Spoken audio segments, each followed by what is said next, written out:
lovers, welcome to my channel today. It's beautiful to have you here today. This is actually the best channel you can ever think about when it comes to real life experiences, getting you ready for life, helping you to be successful, giving you practical life lessons, tips that will assist you become everything you want to become. Today I'm going to talk about something very important, but before I do that, please, if you are yet to subscribe to this channel, kindly do so. Turn on the notification bell so that you can always get our notification whenever we post. I'm going to be talking about something very interesting today. It's going to be like gist time today, so just relax and enjoy the gist. I'm going to be talking about 5 horrifying experiences I had farming in a community in Nigeria. Precisely in 2017, I decided to go into farming with irrigation. You know that if you're farming in this part of the world, one of the challenges that we have is always rainfall, inadequate rainfall. And sometimes if you have to rely on rainfall, it does not help farming business. You're just at the mercy of nature when rain falls. And sometimes if the rain is not consistent, you can actually lose anything. Like, I know the panic that comes with the fact that you have planted today and there's no rain for the next 7 days. Sometimes all your seed is wasted. So sometimes really the best way to actually farm is actually to have an irrigation system that makes your life easy, makes your farming more profitable and predictable. You can predict your results. So I decided that it was high time I took my destiny into my hand and have a farming system that allows me to take control of the weather, take control of, whether there's rain or no rain. Okay, so I said, okay, I was going to do that. I started making researches on places that have such facilities. And incidentally, we really don't have much places like that in Nigeria. There are actually 2 places in Ogun State that have those kind of facilities, but they are not really functional. I got to pay for one in that 2027. I got to pay for one. It's a government facility around Ogun State. That's after Songo. After Songo, there's a place like that.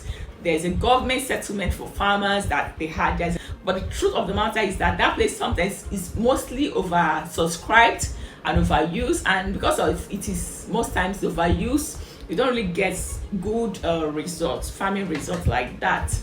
So I tried to pay in that place actually because I wanted something. I wanted a farming system with irrigation. I paid, but at the end of the day, it never worked. Till today, that project never kicked off, and they didn't refund our money to us.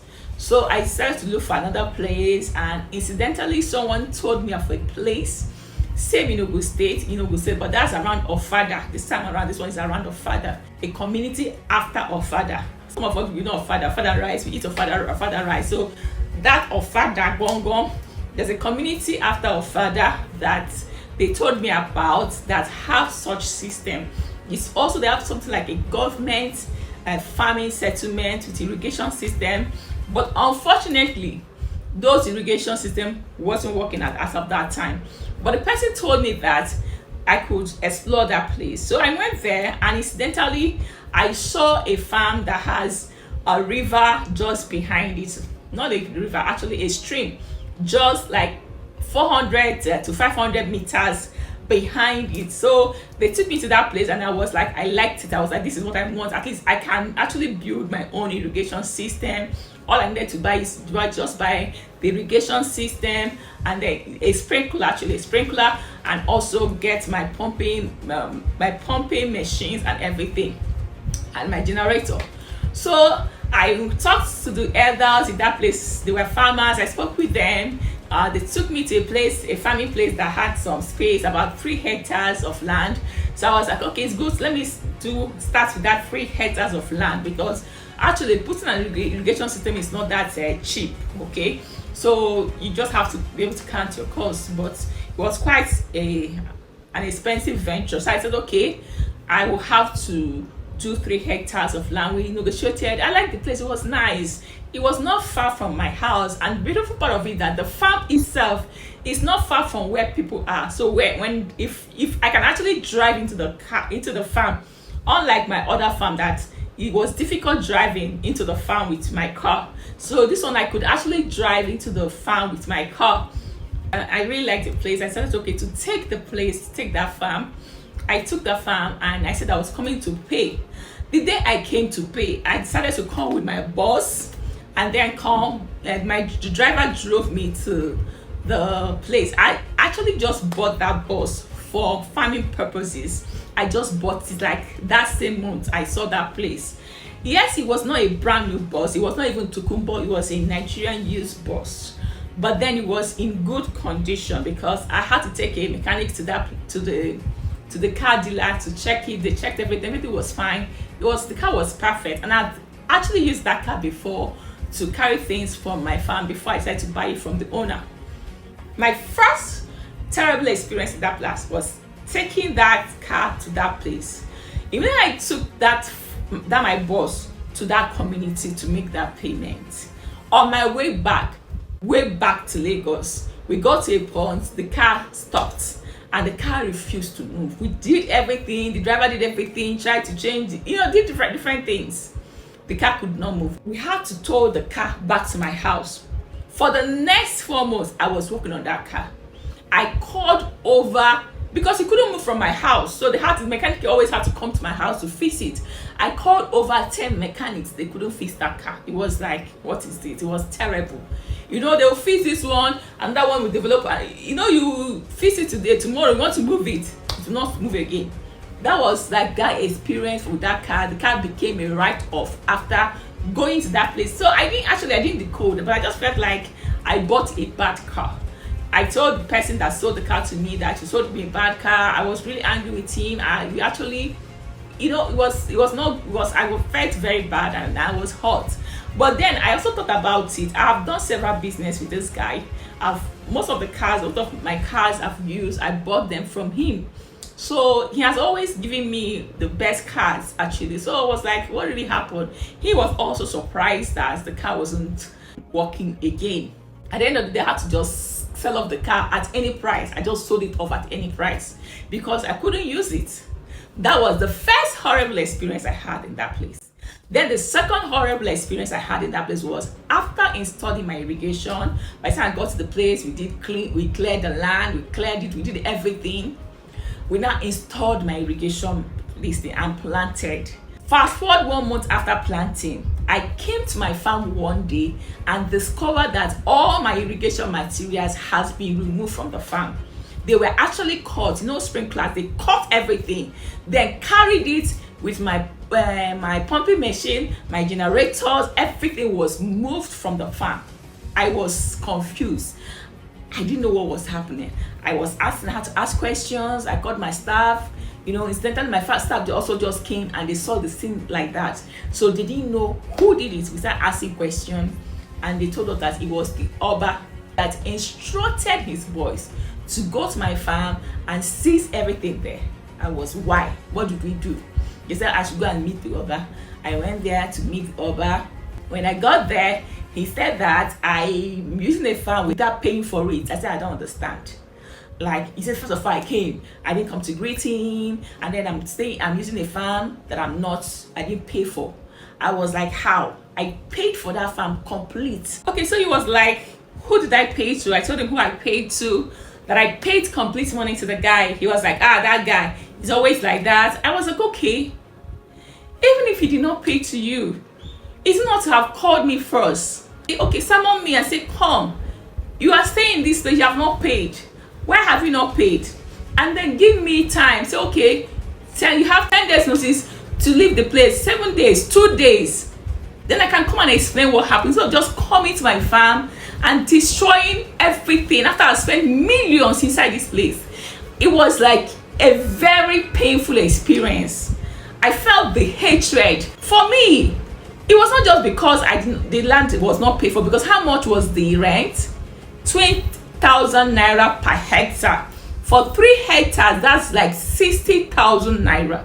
Because of 60,000 naira, you came and destroyed everything I have put in that place. 60,000 naira that you would have called me and tell me that you have not paid. I would have paid you that money and now look for how to get it from that guy.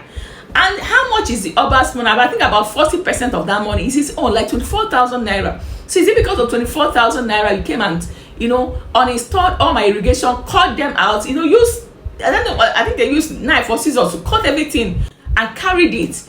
I was pained. I told myself, after that farming season, I'm not going to stay there, because that means these people, they don't have my interest at heart. If you could do that to somebody's farm, knowing fully well that I have my crops there, I just planted, that means you just wanted my whole thing to spoil. I felt very bad, and I told myself I was not going to stay in that community again, because the level of wickedness, the level of evil there was so bad, actually. Because sometimes they feel like, oh, because you're not from their tribe, you're not from their tribe. Some people in Nigeria still have that mindset of tribe. You're not from this place. Why do you come to our land to do farm? And especially when they see like, oh, you're looking better than us, they will now start ganging up, start trying to pull you down. And that was what actually just happened.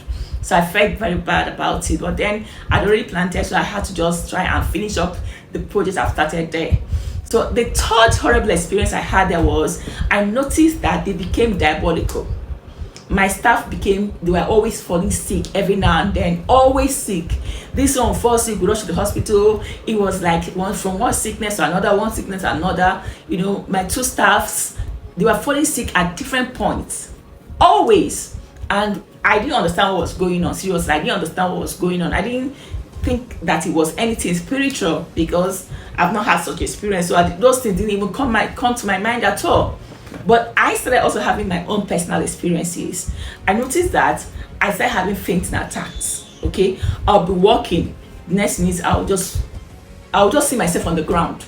I wasn't feeling tired. I wasn't feeling anything. I'll just see myself, like within a split second. I was walking 6 seconds. I'll see myself on the ground. It happened to me like 3 times. I went to the hospital, nothing was wrong. I knew that this was not just physical. I took it personal and spiritual. I became more spiritually alert. Before I go to that farm, I'll pray very well. As I'm entering the farm, like, you will hear my prayers from wherever you are. You will hear my tongues from wherever you are. I took it personal. That was the last time I had that fainting attack. I never had it again, and forever I've never had it again. That was the third horrible experience we had in that place. Then the fourth horrible experience we had in that place, that's all the monies we took into that place not come out with us. It was as if the ground swallowed our money. It was a loss, a big loss. Like, we lost millions in that farm. Then the fifth horrible experience we had, that there was a project they said they were having, anchor borrowers projects for farmers, where farmers can come together in clusters, and there's an anchor person that will handle the whole project. So the government will give the money to that anchor person, and that anchor person will make sure that they get clusters of farmers together and finance them for that project. So they told us to register in the cooperative so that we can be part of the anchor borrowers program. I looked at it, it was nice. Okay, I said, okay, I'll register. I registered in the cooperative, and I got some other people. Most of when I do anything, I try to get people on board, try to tell people, okay, this is available if you're interested. So I got like 12 people on board to come and join with me. We joined, we paid, and that was the end of that program. We didn't hear anything again. We did a few meetings here and there, come for cooperative meeting, come for cooperative, at the end of the day, that project never saw the light of the day. All right, so if you're really trying to do any business, it's important that you ask the right questions. Get someone that is experienced to guide you.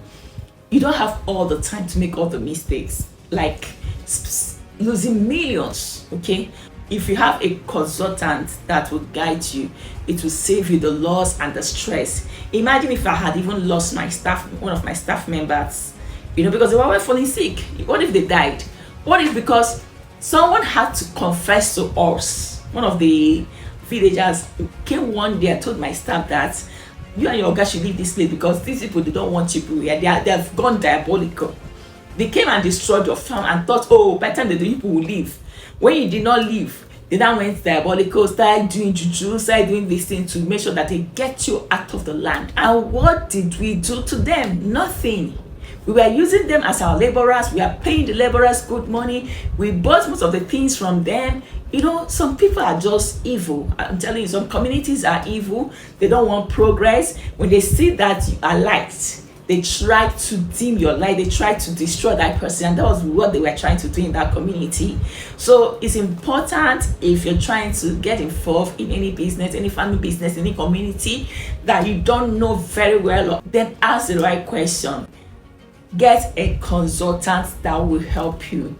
Yes, you pay a few thousands, a few hundreds of thousands, or a few millions, but that person will help you get the job done and also guide you the right to make sure that you don't make mistakes. So I hope this helps you.